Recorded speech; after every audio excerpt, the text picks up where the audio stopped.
I have one of my good buddies from many, many years ago, Dr. Jason Powers. Say hi, Jace. Hi, Jace. So Dr. Powers is a good buddy of mine. We go way back, and he has an interesting story, which hopefully he'll share with us. And Jason is really one of the foremost experts on addiction and addiction medicine. He has served as chief medical officer.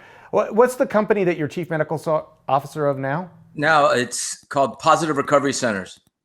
Positive Recovery Centers. And what do you guys do there?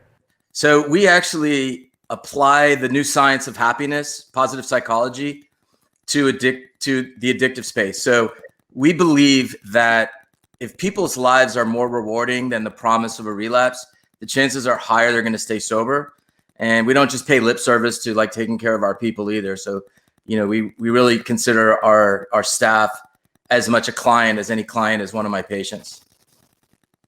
So it's That's interesting. Yeah. So there's a science to happiness? Yeah, positive psychology, dude. I got my master's in it at Penn, remember? 2012, I think.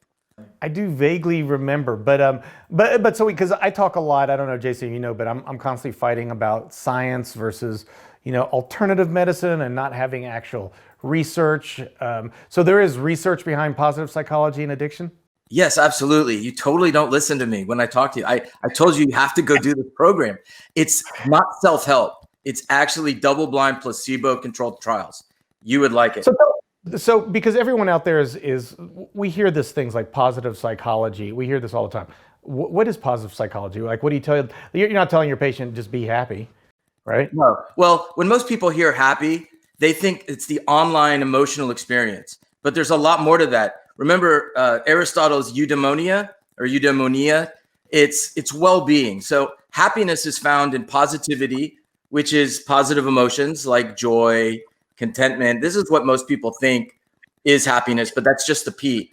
It's also found in ERMA. So engagement is when you use your character strengths, and everybody has 24, they're universal character strengths. When you engage them in such a fashion that they're challenged in the right amount where you enter that state of flow, it's optimal human action. R stands for relationships. And like by far the best predictor of happiness in the literature is the depth and breadth of one's relationships.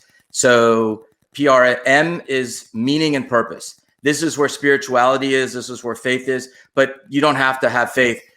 Even atheists, agnostics have sacred people and places, and their lives are full of meaning. There may not be meaning in life, but there may not be meaning to life, but there's meaning in life.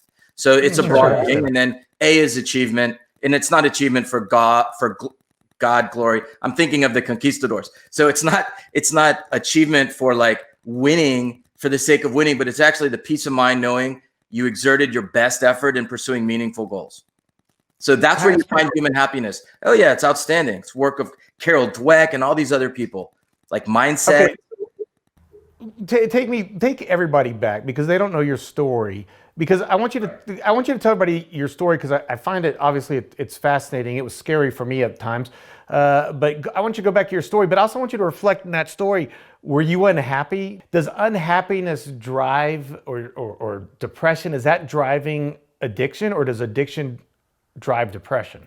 So both. So like everybody should learn before they die what they're running from and to and why, right? And so.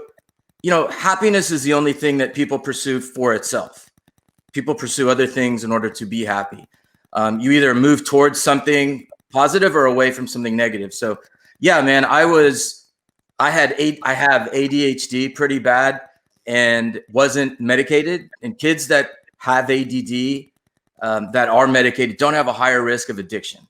But back, we grew up, there was no ADD, there was a belt and like shame. So my nickname in preschool was Mr. Impatient. And man, it was torture because I'm not great at sitting still. But people with ADD, we were advantageous to those of you who weren't, because we would always notice like not just a squirrel, but like the tiger. We'd be like, hey, what's that? So anyway, there's so many of us because it is advantageous for the whole. But be that as it may, yeah. So born in Houston, friends with Garth since 7th grade. Just reminiscing on how lucky I was to have him in my life when we were younger.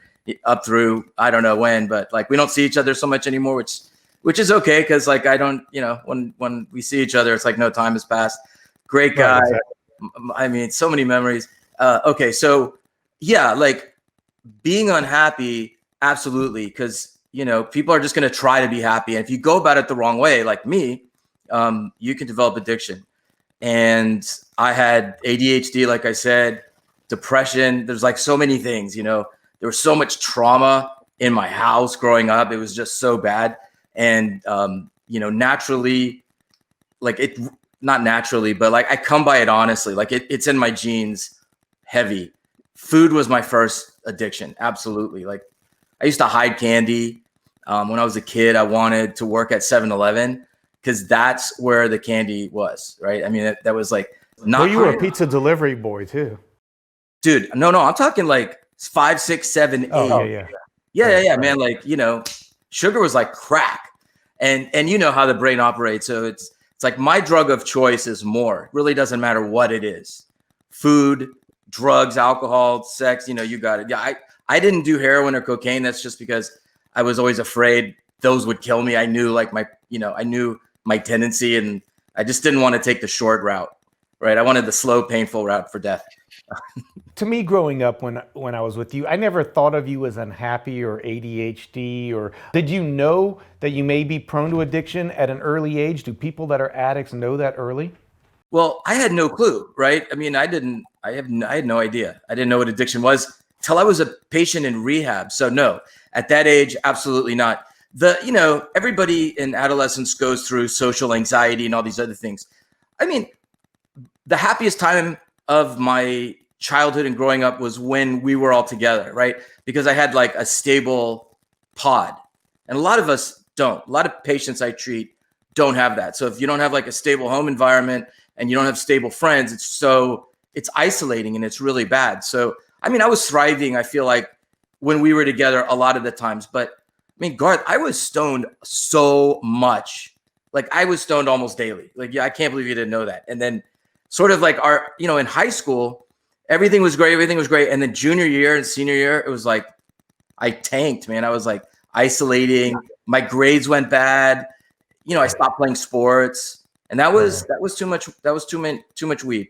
We get to college. Remember my freshman year, I was like basically nocturnal, right? I like never went out during the day. Got a 2.0, which was like so hard to bring up if you're trying to get in med school. So sophomore year, I kind of got my shit together and then just basically drank like college kids do. Got in med school, and you have to be sober a huge part of med school to make it through, because it is ridiculously hard, especially for someone with ADD. Let me give a little bit of an introduction to Marcus. So Marcus and I go way back. When was it, Marcus, that you first came to see me in the office? Like 5 years ago, I think, something like that. Right? Oh, really? I thought it was even longer. Maybe longer, 6 years ago. Yeah. Maybe 7. I sometimes look at obesity as an addiction. And so when I see a patient who comes to me and they've been overweight, you were upwards close to 500 pounds when I first saw you, and it had a lap band. And I see someone with that kind of a situation, I start to think back about, why do we have obesity to begin with? Were you overweight all your life? Yeah, pretty much from about probably 10, 11 years old. I was, you could just start telling the weight was kind of going to be a problem.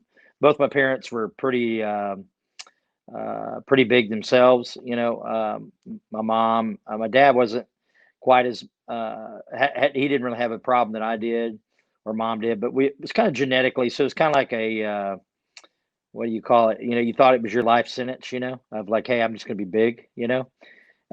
So, and we're from the South, so my dad was a preacher, and just it all revolved around food. He was a gourmet chef, and that's what he did, like, as his hobby, and it was just kind of a, hey, I'm just going to be big, better deal with it, That's kind of how it kind of got out of control. That's how the thought process went. Yeah, so it's interesting. I mean, we look at the statistics with obesity, and we look back I mean, obesity in some ways is almost a normal. Our bodies are made to hold on to food. Our bodies are made to drive us to eat, because back in the old, thousands of years ago when we were evolving during times of feast or famine. So we grew this huge stomach that could take a lot of food. We grew a propensity towards wanting to eat high calorie foods.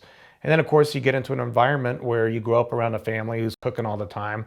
You've got these genes that predispose you to want that food, and that food is plenty. There's no winter starvation. And so, at what point did you feel like it was getting out of control? Probably 15, 16 years old.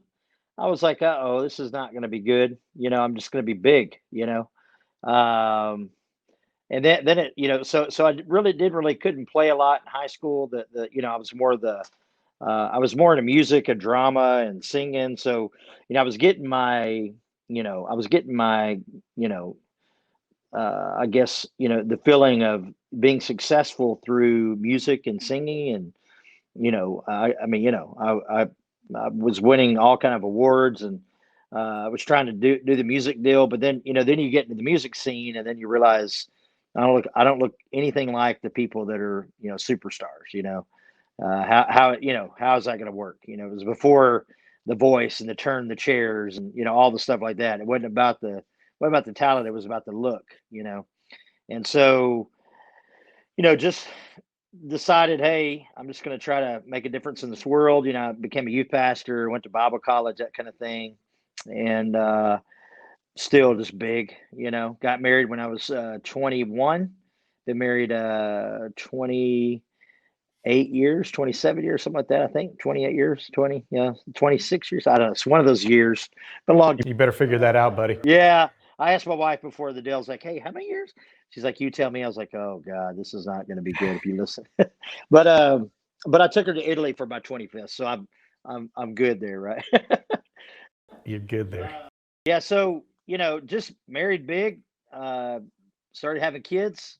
Had 4 kids, and started my first company with like 5 grand. Never really had a drinking problem at all. Never. I did not take a drink of alcohol till I was 23, 24 years old, and didn't really like it. You didn't have it, but I love Cokes. I love Sprites, and I loved sugar. I mean, it was like he said, it was crack. I was definitely addict to eating. I mean, then I started making a little bit of money.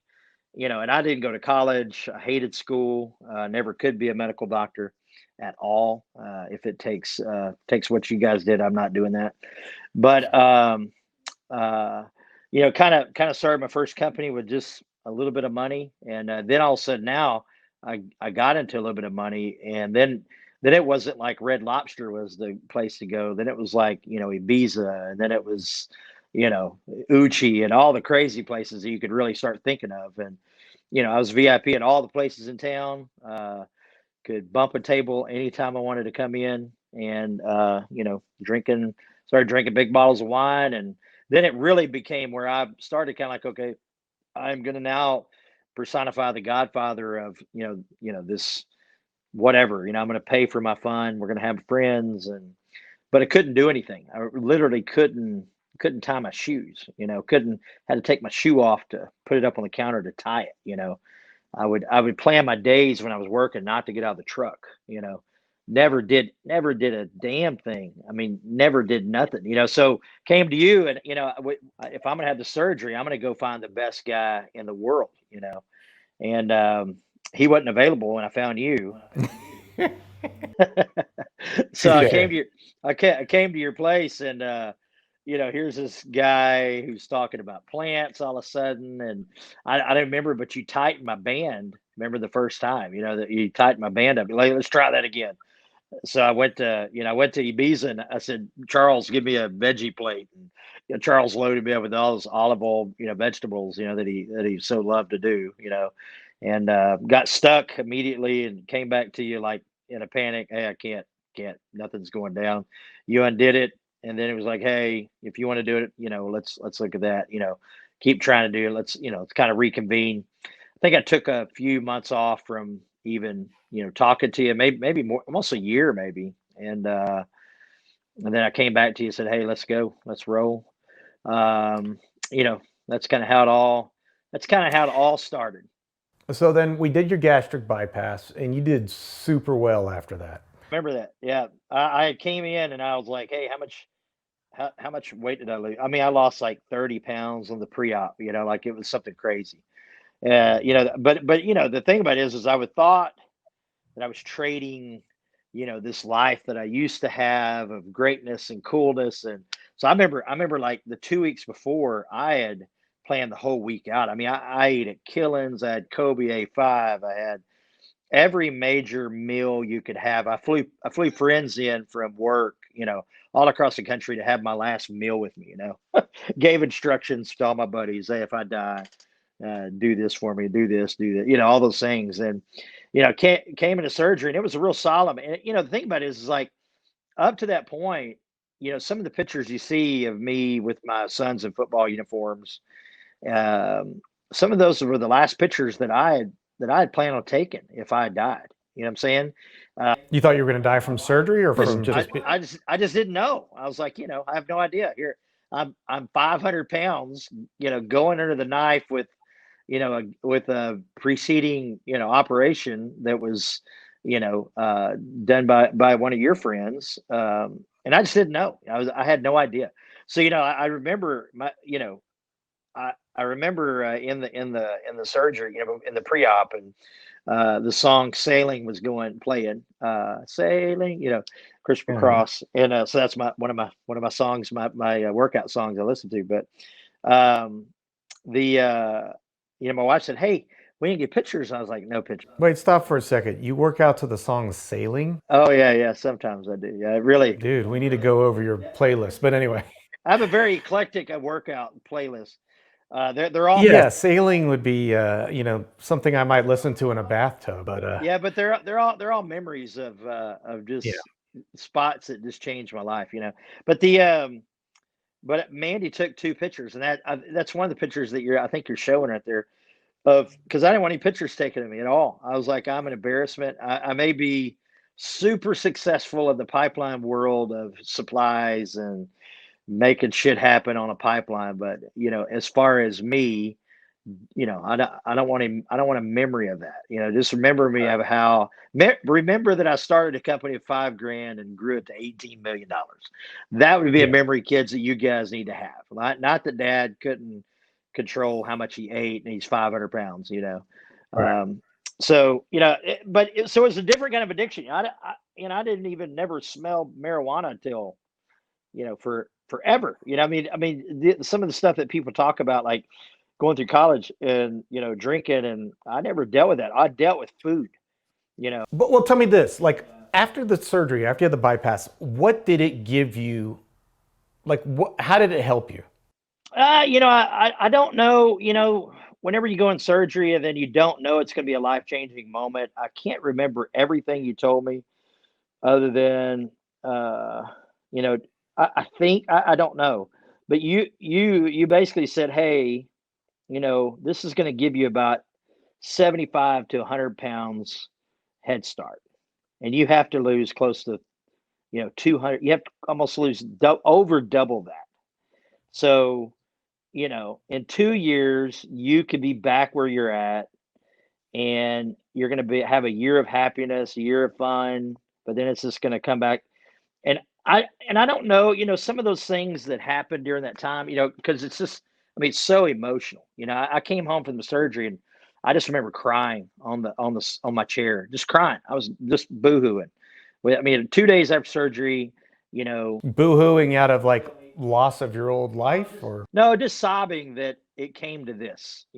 Hmm. Here I am. Right? I'm rocked by it came to this, kids.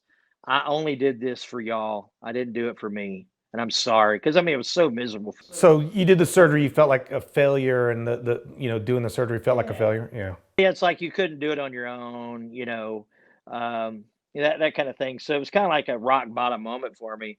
But you told me, hey, and I talk about this in some of the stuff when I'm doing my talks. But you said, hey, in my mind, when I woke up from anesthesia, I wasn't 500 pounds anymore. You know what I'm saying? I couldn't be. And it was kind of like I went into the witness protection program for fat people, you know, and I was still fat, but I wasn't fat. And I was going to pretend I wasn't fat. And I can remember everything, every shortcut that I knew about, I wouldn't do. I remember bending down and tying my shoe. You know what I'm saying? I remember parking in the back of the parking lot so I could walk all the way to the front of the, to the grocery store. I remember, just taking the longest way. Then you were like, hey, try to get 10,000 steps a day. And, those kind of things just started echoing in me, that, hey, you know what? I got to pretend I'm going to be different. And, you know, I think at that point, that's kind of where things just started clicking, and then it was kind of like, hey, I've never done what I'm doing. This is kind of fun, and you said impossible's a dare. That was one of the things you said to me, that I kind of built my whole premise of who Marcus became over the last 4 years, or 5 years, however long it's been. And Right. so it's like, hey, if you can't think it, if you can think it, you can do it. And just try to do it. Just keep doing it until it happens. If you fail, who cares? You're just going to keep going. So it was kind of like this whole rebirthing of a new chapter. I didn't drink anything but water for a year, at all. I can remember calling you. Maybe it was like 9 or 10 months, because I remember calling you like, hey, can I have a glass of wine? You're like, no. I was like, please. Then I think I called you. Probably 10 times about that one thing, and you were like, yes, one glass. And that was like way, way, way into it. I mean, I had done some monumental things. A year from being 500 pounds, I did an Olympic triathlon with you, and in Miami. Yeah, Marcus and I went to Miami and we did the Olympic try, and that was an exciting time for me to see you do that, to see your excitement about it. Jason, have you heard a little bit about Marcus's story? So, all his life overweight, wasn't really into drugs and alcohol. A little bit later, as he started getting very overweight, started drinking. We did the surgery. Now, I see this a lot. There were some studies, I think you and I talked about it on your podcast, where they did functional MRIs of the brain. And if you look at someone who suffers with obesity, their brain has a dopamine receptor deficit in the arcuate nucleus, very similar to addicts, alcohol addiction, cocaine addicts. How much do you think an addiction, so Marcus was like, I wasn't interested in drugs, I was just interested in food. Is that a true physiologic addiction, do you think? Or is that his upbringing? Is it genetics? Is it all of it? Yeah, I think it's all of it. I don't think our genes sort of solidify us in concrete. Otherwise, there'd be no room for free will. And I believe people can grow and improve. So not only do the brains look the same on imaging, but especially alcoholics, the dopamine receptor, there's a dopamine deficiency, sort of like an improper mechanism of using the main neurotransmitter that makes us feel satiated and rewarded, and impairs a sort of survival kind of truth, so that midbrain keeps going. The same thing happens to alcoholics with sugar. So you get the exact same response. And I've been practicing addiction medicine almost 18 years. There's always been at least one obesity surgery patient inpatient for the whole time. Oh yeah, I bet. Because so what happens is like, Marcus, I'm curious, how old were you when you had your obesity surgery? It was 4 years ago, right? 4 years ago, Doc. 5 years ago, somewhere around there. 4 or 5 years ago. So Okay. I'm 48. Well, you had a previous surgery a few years before. Yeah, but I didn't really drink. There was no drinking. Oh yeah, so lap band was probably when I was 35. So probably, yeah. So I'm 48. Which surgery did you have 4 years ago? That was a gastric bypass. Okay, so that makes sense. I didn't want to speak out of turn. When did you start drinking regularly and or heavily? Probably 2 years after the gastric bypass. Yeah. Okay, so here's what happens, man. Well, I'm going the wrong way. So alcohol is metabolized in the body at a steady state. Like everybody basically metabolizes alcohol at a certain rate, right? Mm-hmm. That's why if you drink a lot, the next day you wake up and you can blow greater than a 0.18, or you still register as drunk, because no matter what, the body just can't break it down any faster. The problem with people who have had your type of surgery is that more alcohol gets absorbed more rapidly. Mm-hmm. So you might be drinking like a person who hasn't had that surgery. You both are metabolizing it the same, but you have a lot more in you. Yeah. We also know that if you just put a mechanical barrier between you and your drug of choice, addiction is going to come out sideways. So whether it's people who have food addiction and they just get the surgery and they really don't know what is addiction, and then they turn to alcohol, which is by far the most common. But also, if somebody's an alcoholic and is like, okay, I'm just not drinking again, I'm just not drinking again, but absolutely does nothing to change their lifestyle from an alcoholic one to a recovery one, it can come out sideways with gambling or sex or food or marijuana. People love to go on marijuana maintenance programs, but anything that works in that same part of the brain is just going to get a check by what Yeah, you prime by eating the way you and ate. I saw that in Marcus. So Marcus, if I could speak for you, but I see this a lot in other patients. And in our surgery realm, we call it cross addiction. So we take away food because you just can't eat that much food. You couldn't go to Uchi and have a whole big platter. So you find other ways to stimulate that dopamine. In the beginning, Marcus went crazy with the exercise. Like he just didn't stop. And I want everybody to exercise, but Marcus took it to a different level. He was going to do an Ironman. Then he was going to do, hey, Doc, you want to do 5 Ironman in 5 days with me? No, Marcus, I don't want to do 5 Ironman in 5. Do you want to bike across America with me? No, Marcus, I don't. So he did this kind of cross addiction. Then I think, Marcus, you started getting some injuries, and that's when drinking has come back on. Tell us what's been going on lately. So no, it was COVID. So I went through. I did Ironman Texas twice.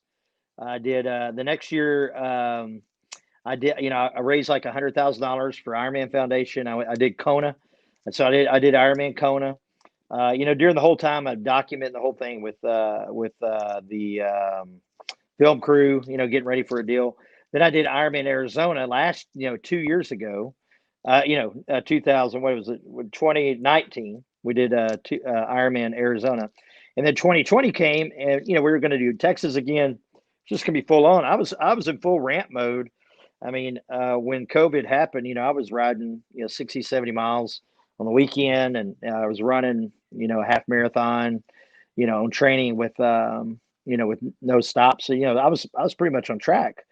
And the COVID happened, dropped everything. So then I just started focusing on work. Our CEO got fired, new CEO came in. I had to go to work. So I kind of just took all of that, extra that Marcus is, and I'm extra, what I'm saying? And just totally focused my whole marketing, that's what I am. I'm a marketer type guy, and big, I like big things. I like doing things big, and jumped into reinventing how you weld pipe on a pipeline. And totally, 10 months ago, and it's not a big deal. I mean, you guys probably won't even understand what I'm saying, but 10 months ago, that was on a napkin. And, I've welded 6 miles of pipe on a job in Beaumont. And so, but during that time, now I'm kind of back in the mothership of where I cut my teeth of, making my money and that kind of thing. And I'm hanging around, this group of guys that's, pipeliners. And, I basically jump in that deal, and I'm on the pipeline. I'm in the oil field industry, and every night you're drinking, and every night you're doing, you're just, you're in it. You're in it to win it. And so, just started feeling like just drink one glass of wine, and you're instantly feeling that buzz, and you're like, oh, this is gonna be good. So COVID happened. It was gonna be locked down. I got 4 kids. I got 3 of them at home. And I went and bought a case of wine. I was like, hey, this is gonna be fun. Let's just. So I just, started, drinking a bottle of wine almost every night, going, I feel like crap in the mornings. I should be on the bike. I should be doing this stuff, but COVID's going to end anytime. Never ended. Just hasn't ended. So just found myself where now you're like, hey, I'm tired of drinking wine. I'm gonna try some vodka. And then you're hit. I mean, you're just taking a hit. I mean, you're just feeling it. And I told Doc, I was like, hey, I'm quitting. I'm quitting. This is happening. I've done it. I've done some crazy shit, and I could do that again. And so, I just knew that January 1 was going to be my last day of drinking. And, it's not like I had to have a drink, but it was like I could tell, because knowing about, not being the expert, not being a doctor on, that looks at brain shit like you guys, but just knowing what I knew that, hey, the moment you really start thinking about alcohol before it's even time to there's not even there, you may have a little bit of a problem going. And I can remember with food, that same thought, like, hey, what am I going to eat tonight? And I wasn't even hungry. It was just like, hey, let's go eat something fancy, or let's go do this. Let's eat something rich.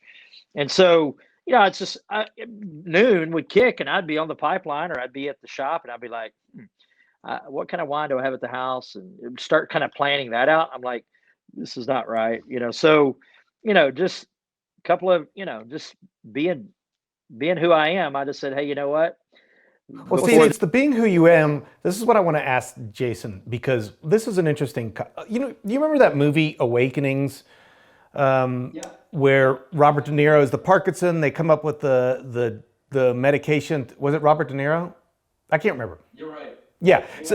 So he had the Parkinson's. They came up with and Robin's right. And they, the Parkinson's got better, but then they went back to Parkinson's. It was very depressing. I feel that way with obesity. Like, I get someone thin and they're doing great. A couple of years later, they come back to see me and they're starting to gain weight again. They're starting to have some of the same problems I had again. In addiction, I'm sure you see this. And this is, I've heard discussed in the addiction world a bit. Once an addict, always an addict? Yes, there are changes that are sort of permanent. Like, once they're there, they're always there. Like, I've been sober almost 18 years or 17 So years. there's no cure. Do you still consider yourself an alcoholic? Or Absolutely. an addict? Absolutely. Yeah, absolutely. It's dormant, and it doesn't take much to turn the fire on. So, like, what Marcus was saying was very interesting, right? Like, that first drink that made you feel like you want a lot. The thing with alcoholics, addicts, is that one is too much because 1,000's never enough. Now, Garth, when you or somebody like my wife, when they have a glass of wine, they feel satiated, right? You might enjoy it with dinner and it pairs well. When Marcus and I drink, it's not like a satiation. It's actual fight or flight. And this wiring, interestingly enough, we can see in very strong family histories, or once alcoholism has already been activated. And once it's activated, I mean, yeah, you could be in recovery, but there's no reversion. That is, there's certain types of alcoholics, and I'm pretty sure, Marcus, you're like me. It's like, yeah, you can't ever manage your drinking. Now, there are some people that develop alcoholism that looks like they can manage with some medicine help, with taking a naltrexone, but it's certainly not the majority of people. And I don't want to give the idea that, yeah, all you need is a medicine and then you can drink like a regular person, because it's not that easy. Okay, so let's go back to Marcus here. So Marcus, and you, I think, Jason, you could kind of tell what Marcus is. Tough guy, leader, father figure. I'm going to do an Ironman. I'm going to tough it out. So now he gained some weight back, was drinking, and January 1st, he's like, that's it. I'm going to white knuckle it out of here. Good or bad reaction? So, yeah, man, anybody can like pause. Anybody can hold their breath in the dark. And hopefully you'll make it, right? Hopefully you will. But most of us can't do it that way with just, that's called a dry drunk. And it's at some point the, restlessness, irritability, discontentment generally come back in. And like when you had the obesity surgery and you jumped the second time and you jumped into exercise, I'd say, yeah, you probably overdid it because you're a deep end kind of guy, like me, like Eric Clapton, like other people. Like, it's go big or go home. There's no point dipping your toe in the shallow end. But with that said, like, it's great to find a substitute. You need to find a healthy substitute. So exercise is a great fill-in as long as it's done with moderation. People like Marcus and I can no more be a modicum of moderation than a fish can ride a bicycle. But we can try, and it's all about diversifying your portfolio. So exercise is going to be one substitute, but so will what, you've got to fill in the blank. Well, tell us the positive mental. Tell us the positive mental attitude approach to it. Like, yeah. Right. So I don't teach positive mental attitude. That's like self-help ringing, but I do teach techniques like having a growth mindset or learning optimistic explanatory style and things that are evidence-based, that are ways to turn somebody who might be at the moment feeling helpless and prone to a relapse into feeling hopeful and staying in recovery. And the nuts and bolts are probably for a different time, but yeah, so that's just sort of what I do, and it takes a while, and it takes a while to unfold, and you give people tools, you let them go out in the world, practice a little bit, they stumble and they come back, and yeah, it's a process, man. It's like managing diabetes. You never get it licked with one doctor visit, right? It does take course corrections, and recovery is definitely possible. And Marcus, I wish you all the hope all the luck in the world, and you could be successful. You're a guy with a ton of willpower, and that's the strange thing, is that like you look at somebody like Marcus who's done all these Ironmans or triathlons, whatever, that 5 in a row, that takes willpower. It takes craziness, but it takes a lot of willpower. And for you to that we never really did that plan. That was just But you've done enough. But yeah, it does take craziness. And so Marcus, what do you think about that? Are you like, how are you so what's it been? It's been a week or two, no drinks? Yeah, no, it's been 10 days and plant-based the whole time. Alcohol, I could tell, and I'm not saying, there was a problem approaching. Maybe you can tell me this, but like I said, I never drank until I was 24. Really just started heavy drinking probably over the last 4 to 5 months, right? So it hasn't been like there's not. Yeah, but it's somewhat of a cross addiction, right? Because so don't think about it being the alcohol, or at one point it was the food, the next point it was the exercise. Now it's the alcohol. Yeah. So it's not the alcohol necessarily that we're focusing on. It's the addiction mindset. Jason, would you agree? Addiction mindset? I think it's the addictive behaviors, right? Addiction is a lot of things, but a habit, it's certainly a bad habit. Yeah. Oh, definitely. Yeah. So Garth's absolutely right. It doesn't matter what the substance or process is. If addiction is active, over here it's food, and then wrong way. So like food, exercise, alcohol, like it just doesn't matter what it is. If it's active, man, it's active. And Garth's right on that. I mean, people didn't see you, and maybe you could talk about your lowest, but I saw you at your lowest, and it was scary. And funny enough, I don't think I ever thought you would get out of it. Like I was like, oh, this is going to be a lifelong problem. What did you do to get out of it? But more importantly, why have you never had a single lapse ever since? Are you doing daily self-care now, or what's your regimen to keep yourself? What could Marcus look to in kind of an example of what you do not to go back? Yeah. So Marcus, that like bottom that you felt when you had to have the surgery, just that despair, that's where I was. And it was so bad. Like, yeah, Garth, I mean, you saw me at my absolute worst. And that was me not being able to just stop and stay stopped. I tried to, at that point, I was taking so many opiates and benzos that to stop was dangerous. I could have died.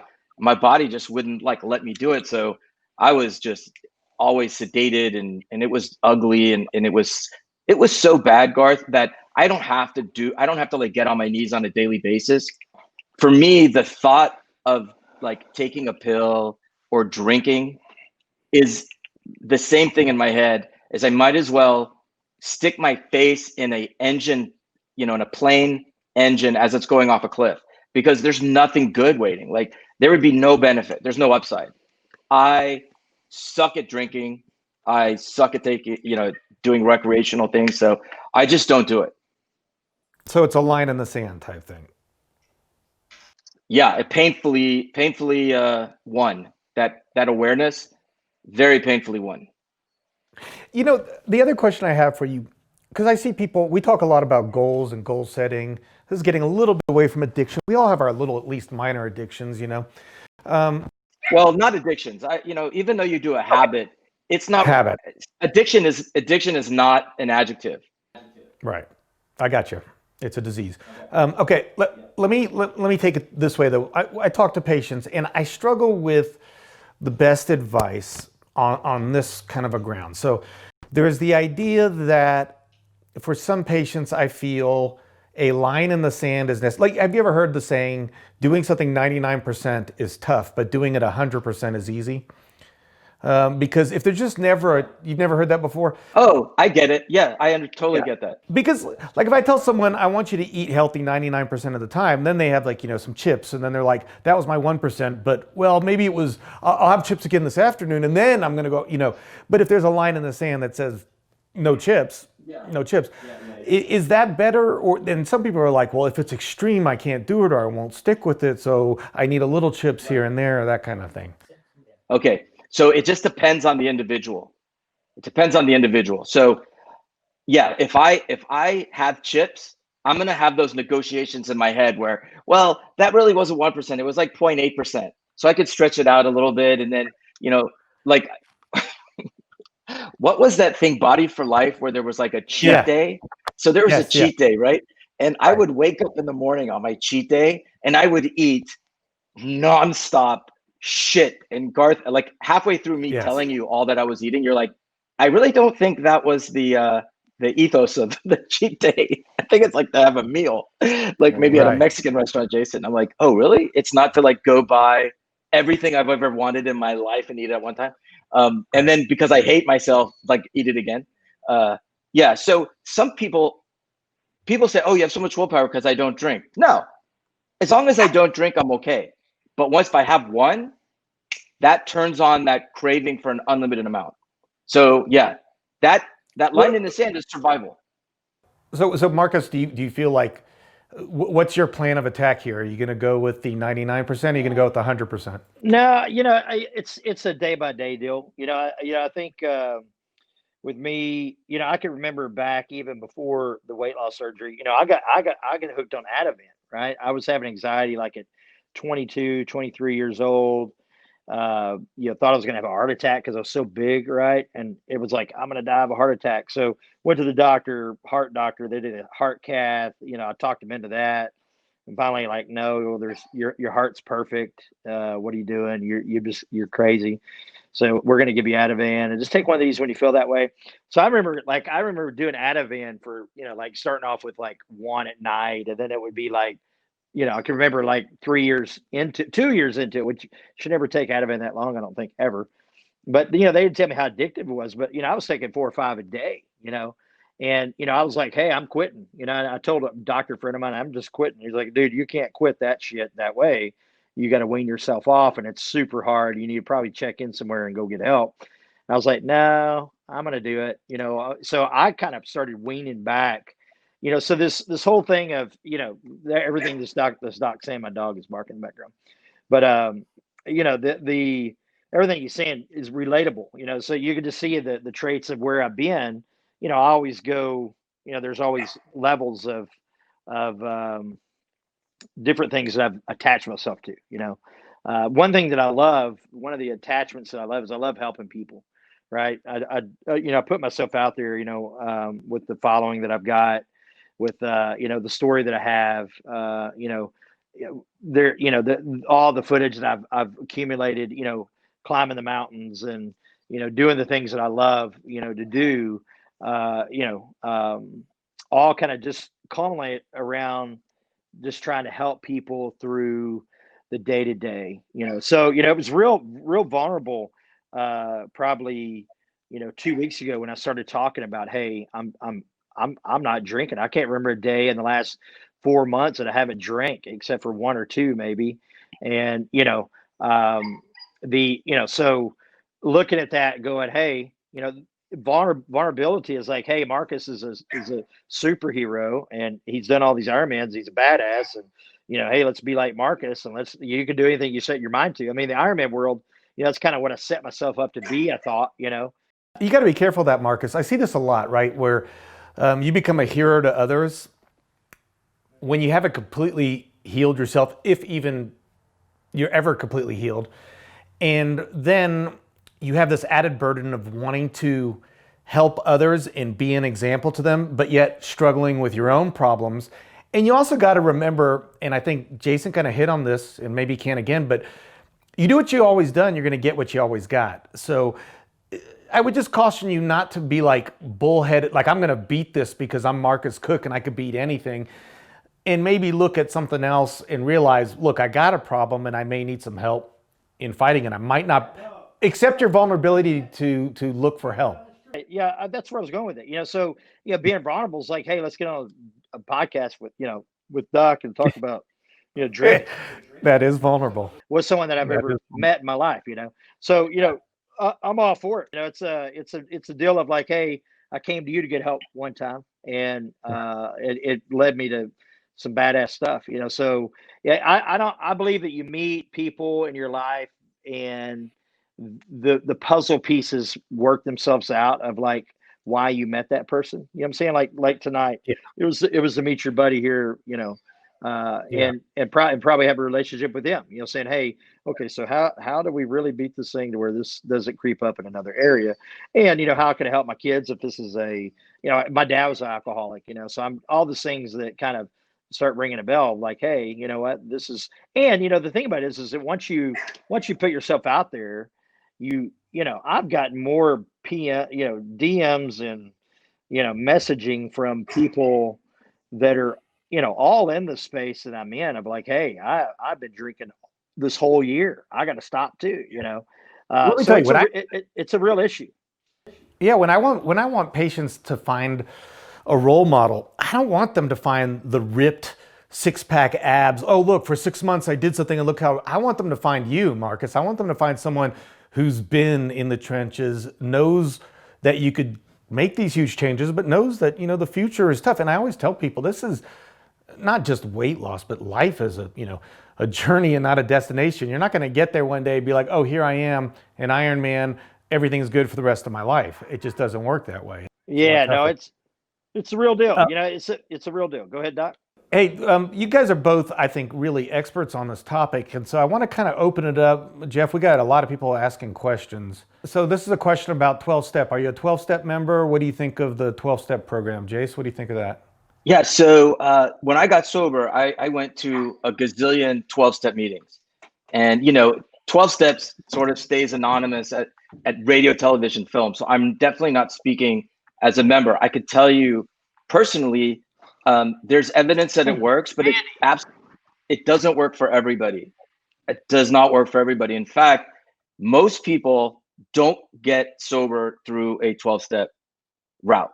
So that's why, like, when I treat people now as a little more wise, I don't just try to force one option on them, but I try to tease out like where are their values, what's going to work for them, and there's definitely options. So I think it works for some people, but I definitely think that in order to be effective, my range has to be a lot broader. Right, and we do the same with surgery or weight loss in general. I could do a band, I could do a bypass, I could do a sleeve, we could do medical weight loss. Everybody's different and everybody's going to have their kind of things. What other questions we got out there? Oh, does every weight loss surgery patient have transfer addiction? The numbers right now, basically in the research, is 9 to 10% of people will have a cross addiction. I think it's higher than that because sometimes we don't think of things as an addiction. Like we don't think that your huge shopping bill is an addiction, but it really can be. You may be getting these same dopamine responses from signing up on Amazon. And so it really is, it's a real problem with weight loss. And I do see with patients that they used to medicate with food. And now I take away that ability to medicate with food. And that's where the dopamine needs to be activated somehow. And it can be sex. It could be, we've seen some people with some really bad problems with sexual addiction, with shopping, with gambling. I had one patient had a terrible problem with gambling afterwards and never had any gambling issues before. So it really can transfer. Marcus, you had talked about your father having addiction. Jason, I take it you see a lot of that running in families. Did your father do anything to kick it? How did it go with him? He does everything in moderation. Now he's 77, lives out in Canyon Lake, and I think he's a recreational kind of guy. He's a little bit of a hippie. But yeah, I mean, nothing's really crazy out of control with him right now. But yeah, I remember as a kid, he definitely had problems, going through some of the stuff, some of the drinking, issues. And then he became a preacher, that kind of thing. Anyway, that's kind of dad. But definitely knew that was in the family history of there was, some of the stuff that I was dealing with. Which brings up the issue, Jason. What do you tell like people like Marcus who has a family? What do you tell them to do with the kids? Like, how do you prevent the kids from going down this pathway? A great question. So Marcus, yeah, your dad had it, and you had a 60% chance of having it. The earlier somebody drinks in life, the quicker it can activate. So we try to get them to wait as long as possible. We don't know exactly what preventive measure works. Don't say no doesn't work. Dare increases use. And Garth, like you were saying, if I were to march somebody like Robert Downey Jr. in front of a bunch of like teenagers and let him tell his story of, hey man, I partied my butt off, I did drugs, sex, drugs, rock and roll, got absolution, and now I got an Oscar and I'm in every Marvel movie, then the kids want the projection of their life to mimic that exactly. So having somebody like Marcus who, yeah, I made it this far, I had a few steps back and I'm still trying. Like I'm imperfect, but this is how you succeed, because, nothing works 100% all the time, right? Since we don't know exactly what's a foolproof way, because I'm sure there isn't one, is the best thing to do is talk to them, be completely transparent, right? Like my kids know my story, and there is a pediatric addiction researcher who did this really cool thing with her kids. I don't know how old your kids are, Marcus, but I'm doing it with mine, and it sounds good. I'm not sure there's a whole lot of evidence yet, but I told them, if you can wait until you're 17 to try alcohol, I'll give you $1,000. My oldest one made it so far. My other one's 15. And I was like, and if you do any drugs, other drugs, because alcohol is definitely a drug. If you do any other drugs before you're 25, I'll kill you. But if you can wait until after you're 25, when the brain fully, develops and the chance of developing addiction goes down tremendously, it's like, I'll give you 2,000 or 3,000. I don't remember what it was. And, it's pretty strong in my family. Sounds like yours too. I lost a brother due to complications of his food addiction. My brother Yale would starve himself. He was obese, and my mom rode his ass, and he would actually not eat for long periods of time. And what starvation does is it causes the heart to enlarge, and he had that, and he started passing out when he was in college, and then after he graduated law school, he passed away. But it was from food addiction and his solution to it during his formative years. And my kids know my story. They know the dangers of it. That doesn't mean that they're out of it. And, I'm not anti-alcohol. Like my wife drinks, I benefit, but she's weird in my opinion, because she can have half a glass and put it down. I think she's crazy, because it's like, if I was an alcoholic, I'd drink all the time. Like she's nuts. Yeah, my kids are 26.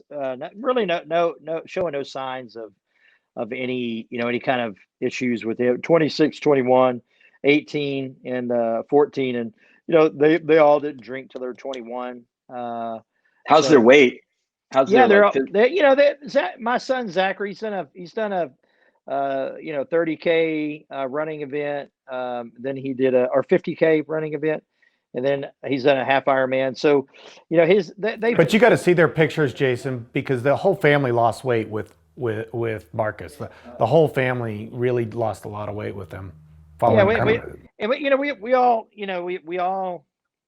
think about it is the journey that I'm on, so I gained, right, the weight that I am with my skin and all that, I'm roughly, I think the lowest I ever got with everything was what was it, Doc? Like 235. And then I got the stomach off. I got my stomach taken off, and I was like at 210. But it was really kind of an unhealthy 210 because I had an internal hernia. Got that fixed, and then so really where it was at 245 is kind of like where I just sat. And that's kind of where I did all my Ironmans at, and then over COVID, I got to be like my heaviest was like 308. and now I'm down back to 300 over the last week and a half. And it's kind of like whenever I started going through how I did it, there was like, I had to realize there was a change that needed to happen. And then I set a goal of what I wanted to do. And then I got a team around me of accountability. And then I did the work, and then I reached the goal, and then I moved the goal. Well, I did that all the way from, I was 500 pounds all the way down to, whatever. And I did that from, the first, 5K turkey trot I did, to where, I ran half marathons, and then, I just ramped every distance of anything I did. So it's kind of like whenever I rein back in of like, hey, and I want y'all to know, it's not like a white knuckle, I'm going to do this. It's more of you've done some impossible shit. So use the same thing that got you there. And the thing, so I just kind of did those 5 steps, and it's simple. Hey, I have a problem. I know I gotta change. My goal is what? I'm not drinking for 30 days. Now, in my mind, every time I hit one of those goals, like that picture where me and Garth are coming across at Olympic and I'm holding my hand up, I wasn't really happy at that moment, because I was thinking about, what am I doing next? Like, what is the next thing I can do? Because I have to have something to do, and I want to do something. And, the accountability of, putting it up is like, hey, that's my, when you have 37,000 people following you, a lot of them are going to be haters, and a lot of them are going to be people that love you, and a lot of people are going through the same shit I'm going through, and Hey, Marcus, can I ask you a quick question? Yeah. So this goal setting and accountability and sort of evaluating, could you have applied that when you were 500 pounds to start the weight loss then? Yeah. After learning that kind of thought process of how you dig out of a hole, and how you, I even apply that to where I'm at with work. Here I did here I have this invention that is, it's a hard thing to do. And, what I do, I got a goal. I got people around me that I know can achieve the goal. Then we do the work, so it's kind of like, I think so. Yeah, but do you think you would have been successful getting down? Where were you going with this, Jason? So you had built an $18 million company from $5,000 before your surgery. So it's not like you're somebody who hadn't learned that they could be successful doing things. So I guess where I'm going with this is that, like, I think the obesity surgery, you woke up with the mindset that you're skinny, and you started behaving that way. And then, but like, there are a lot of people that couldn't, no matter what they do, that they need that head start, right? They need that surgery, and then they can do it. But most of the time, like, Garth, correct me if I'm wrong, but like, they start putting on the weight, they don't have to wait until they're absolutely needing a whole nother surgery. Like, you can intervene at any point. And there's people that so the thing is like, when you start gaining the weight and you're drinking, Marcus, it's so easy to be like, well, I'm screwed. I feel bad about myself, and I'm going to drown how I feel. So even though you put weight on, right. So Marcus is doing the right thing, right? Marcus noticed. He called me up. He was like, oh shit, I've made a mistake, but I know how to get back. I know what I did, and I know how to get back. And that's the beauty of Marcus. A lot of people are doing exactly what you say, Jason, is where they're like, oh my God, I gained back some weight. That's it. I'm done. This is all a failure. And they self-sabotaging. I think the goal setting it's such a anchor for people, and it is so important. I use it all the time now myself. And we always teach people what we call SMART goals. So you have to set very specific goals. So you heard Marcus talking about how he had a goal. Like, I remember when you were going through this, Marcus, he said, I'm going to do a sprint try, and then you and I are going to do an Olympic try, and then I'm going to do a Ironman. So instead of being like, oh, I'm going to do an Ironman and that's all I'm going to think about, you had these little specific goals that were measurable, that were attainable, because an Ironman wasn't yet attainable. Then you worked yourself up to your goals. And that's crucial for people. I think the other thing that Marcus did that I wish all my patients would do is, I don't feel like Marcus was that focused on the weight. He was focused on the goals. He was like, these are my goals. And you never talked to me about a goal weight. You were always talking to me about, my goal is to do an Ironman. My goal is to teach people to exercise. And that's really important too. It's important when you said, like, my goal is not to make someone weigh less. If you're going to run a marathon, if you're going to be in a triathlon, I don't want your goal to be, you're going to run a marathon. I want your goal to be, you're going to become a runner. or your goal to be, I'm going to change my life such that the conception I have, because I don't think, Marcus, you ever thought of yourself as an Ironman. Now that is an essential part of who you are. And so you've got that kind of sense of being that anchor to go back to set goals with. And I think that's really important when you're goal setting in the future. Yeah, yeah. I mean, I can remember, and I think, um, for both of y'all, when I was 500 pounds, and I did my first Ironman, I went to Boulder and we climbed two 14,000 footers in a day, right? And they were easy climbs, but it was like, I'm sitting on top of this mountain, drinking a cup of coffee and just blown away that here I am, and I just climbed a mountain, which I had, whenever I was 500 pounds, I'd go rent Jeeps and I'd climb, I'd go in the mountains and we'd try to go up, try to do as many Jeep passes as we could because I couldn't get out of the car, but I just love that view. And so here I am, I've climbed these mountains. And then, I can remember that was when, Hurricane Ike or whatever it was here in Houston. I can't remember which one it was, but it was the tropical storm. And, a week later, I come back to Houston and I'm in a canoe, and we saved like 100 people, in the neighborhood right next to me. And so, in my mind, that was another thing that just snapped of like, I didn't know that me having goals to be and come an Ironman would help me pull, this family out of their house that's got waist high water, put them in a canoe and get them out of here. And had I not done the steps that I've done, you know, could that have happened? And so it's back to that puzzle piece of like, the vulnerability. And I'm not trying to be the superhero to anyone. I'm just trying to be the voice of I am a human and you're a human. And if you're listening and you're having a problem, just know that you don't have to have that problem because you're going to have problems. We're all going to have kid issues. We're all going to have spouse issues. We're all going to have, money issues. We're all going to have things that happen that you have to make decisions on to make you be a better person. But the more you're thinking that it's not the end, it's just a stepping stone to where you're going, the more you can come out of it. Right. And I think that's the biggest part of me. And the reason why I was kind of going back to that earlier of the vulnerability and the accountability. Right. So here I am, 500 pounds, couldn't do anything, did all this stuff, got 37,000 people on Instagram. And now Marcus is drinking too much. But you know what? Marcus is letting you know that, hey, now I relate to whoever's watching that they may have a problem drinking, that, hey, Yeah. we could get out of this. And the way I got out of everything that I've got out of everything in the past 4 or 5 years is I realized there was a problem. I got a goal to come out of that problem. I got a Yeah. team of people around me that says, hey, you know what, Marcus, we ain't letting you do this shit. Stop drinking. And then I'm doing the work. And the work is, you know what, instead of, drinking, I'm going to go get on my bike, or instead of drinking, I'm going to read a book, instead of doing all these things that are occupying that time.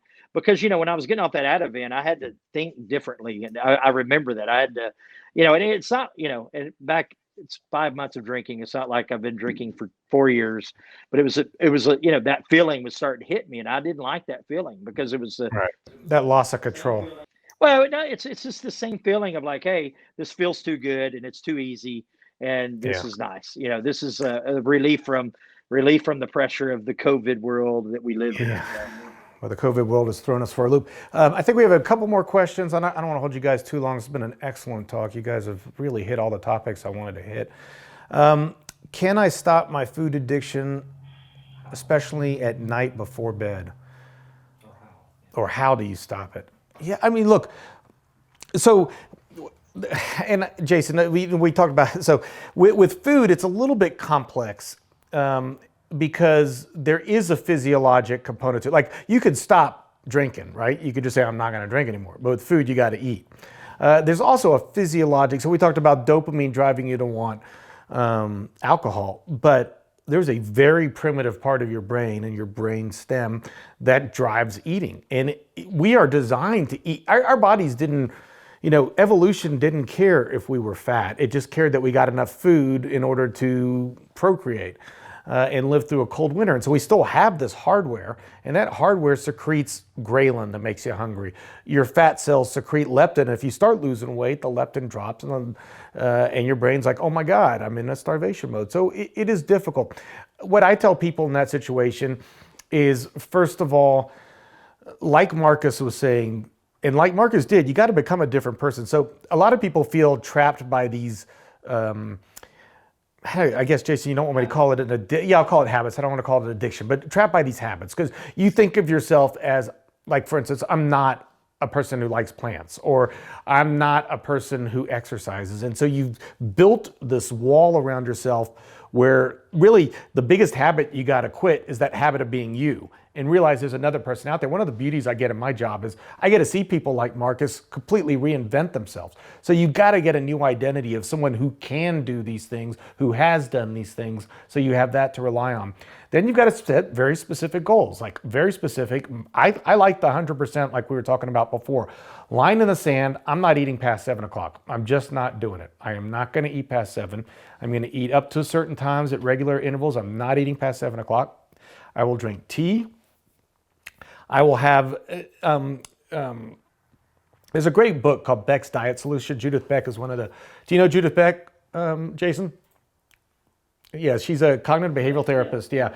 And so she talks about having if-then situations. So if it's 7:30 and I'm hungry, then I'm going to do this. Go for a walk, read a book. I tell people you could eat a pickle. It's 0 calories, and usually that does it. Or an apple. You could say, okay, if I'm really dying, I could do these. You could drink tea. But you come up with an if-then scenario so that you always feel in control. What you don't want to feel is out of control.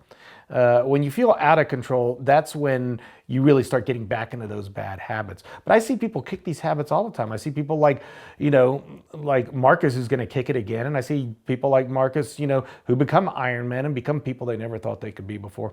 Anything you guys would add to that? I would say just one thing. What you said was perfect. So I would mirror that. And once you do something for 90 days, it's a lot easier to do on the 91st day.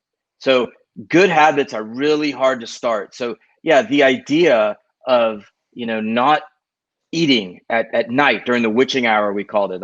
That's when most people do. They're drinking and binge eating. There's that, binge eating disorder. A lot of times it's right before people go to bed, or it's at night when you're sort of the craziness of life, the distractions are gone and you're there with yourself.